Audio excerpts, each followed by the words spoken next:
Hey everybody, so in this video, I wanted to talk about expected move and how this can help you out in the short term.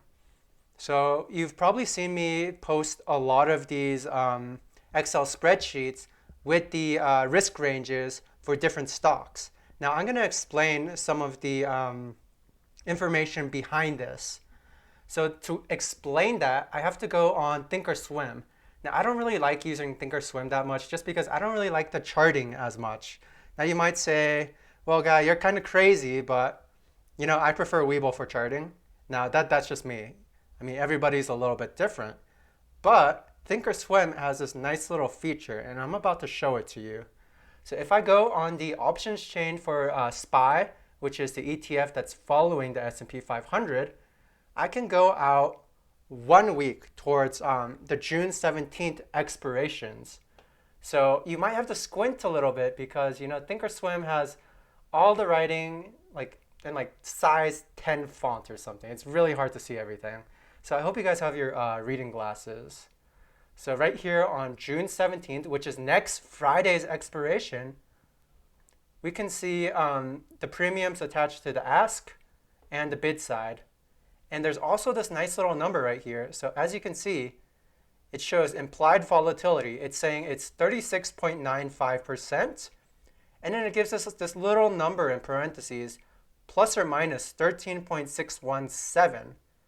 So I'm just going to talk about this a little bit. So implied volatility is basically giving us this annualized move that could happen based off previous data.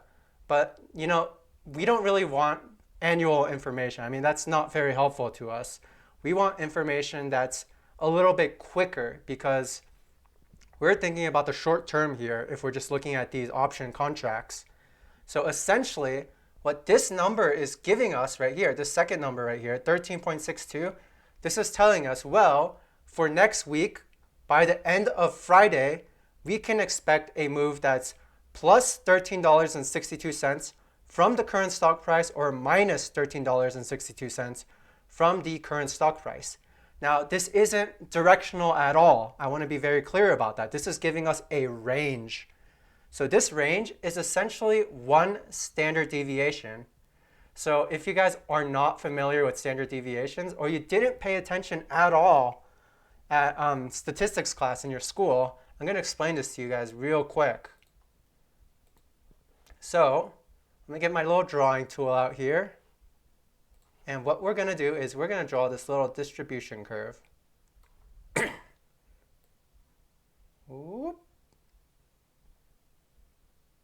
And right in the middle is going to be our mean.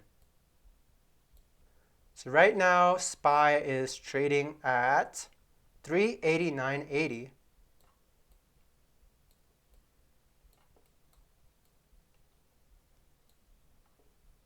And then if we're going off this move right here, then we're going to see a move that is $13.61 to the downside, so minus 13.61. And then we're going to see a move that could potentially go plus 13.61. Now, if we're thinking about a bell curve, then this is going to be 68% of the time. So one standard deviation is expected to happen 68% of the time. So these probabilities are pretty darn good. And let's say we don't have this nice little number right here. Oops. So let's say we don't have this nice little number right here. Well, then what can we do instead? Well, what we can do instead is we can round to the closest strike, which right now the price is 389.80. So we're going to round up. We're going to look at the 390 strike, which is right here. So when we look at the 390 strike, we're going to take the ask on the call side, and we're going to take the ask on the put side.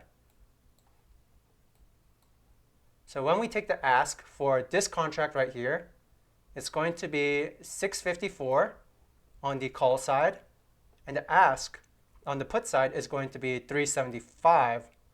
And when we calculate this, our deviation is 13.29. So it's actually not too far from this number right here. I mean, we're basically 40 cents off.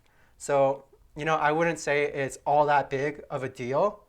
So if you don't have this nice number right here and you're using something like Webull, you can just get the straddle at these prices, and then you can add them together, and then that will give you the deviation. So it's essentially the same thing. So the numbers that I'm providing you guys every week is actually going off these straddles. So I'm not giving you this price, I'm giving you these prices right here, which is basically me adding the ask on both the put and the call side for the at the money contracts for next week. And I do this at the end of every Friday. So options contracts actually, the options market actually closes 15 minutes after 4 o'clock. So 4 o'clock Eastern time for these big indices, or for these big ETFs, the options market actually closes 15 minutes after. So it closes at 4:15 p.m. Eastern Standard Time. So by that time, I can have all the data for you guys and start compiling it and then creating my weekly videos. So this is the information that you're getting. Now, what do we do with this information? That's what I'm going to show you next.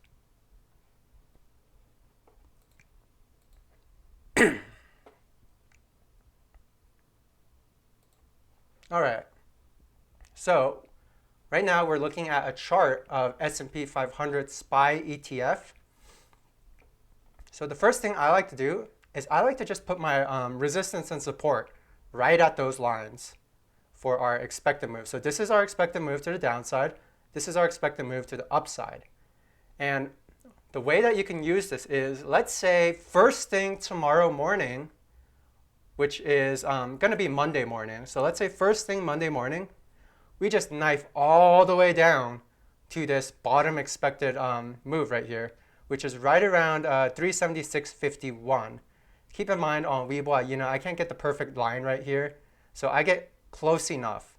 So let's say on Monday, we just go all the way down here. Well, we're at the lower expected risk range. So to me, the risk to reward to the upside is going to be very good, because we've already reached this area where we're one standard deviation. So remember, 68% of the time, it's saying that we're going to move within this range.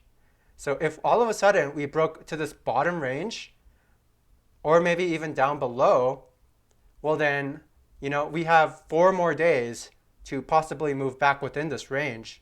So, something like a call option might be a good idea. Now let's say we see the opposite. Let's say all of a sudden we go up, we fill this gap, and then, now we're all the way up here. Well then, it might be the other way around, where, okay, we're probably overbought. Maybe I want to get a put option right here because I have 4 more days.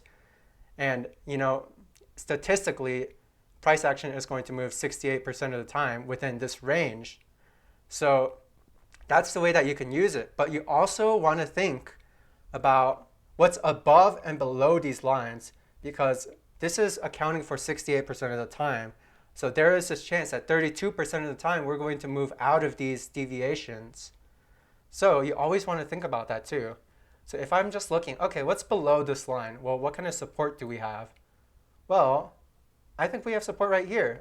And the reason why, well, let's go over here and let's look. This was a prior gap zone area. So, this could be future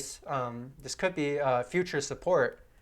And if we're just looking, we have this area of support right there. And then we see that little gap right there.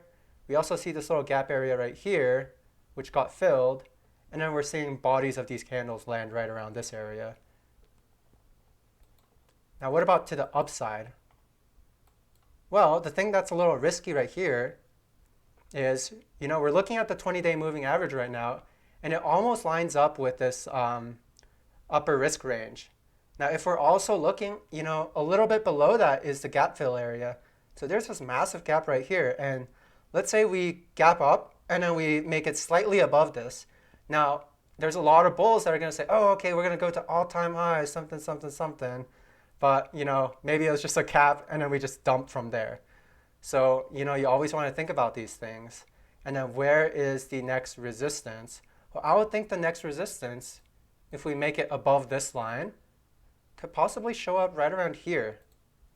And this is that area where back in February, we made that massive low and we had this one massive green I mean, this candle is so huge.